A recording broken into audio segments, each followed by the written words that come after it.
హైదరాబాద్లో జరిగిన అల్లు కుటుంబం గ్రాండ్ వెడ్డింగ్లో ఒక ప్రత్యేక క్షణం ఇప్పుడు సోషల్ మీడియాలో వైరల్ అవుతోంది. ప్రముఖ నటుడు అల్లు శిరీష్ వివాహ వేడుకకు తెలంగాణ ముఖ్యమంత్రి రేవంత్ రెడ్డి హాజరయ్యారు. ఈ వేడుకలో ముఖ్యంగా అల్లు అర్జున్తో రేవంత్ రెడ్డి ఆత్మీయంగా ముచ్చటించడం అందరి దృష్టిని ఆకర్షించింది. ఇద్దరు ఒకరినొకరు చిరునవ్వులతో పలకరించుకుంటూ కొంతసేపు సరదాగా మాట్లాడుకున్నారు.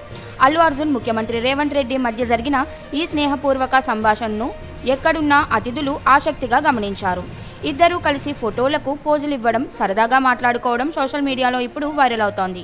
ఇలా సినీ రాజకీయ ప్రముఖులు ఒకే వేదికపై కలిసి ఈ వేడుక అభిమానులకు ఒక ప్రత్యేక విందుగా మారింది. ప్రస్తుతం ఈ క్షణాలకు సంబంధించిన ఫోటోలు, వీడియోలు సోషల్ మీడియాలో చక్కర్లు కొడుతున్నాయి.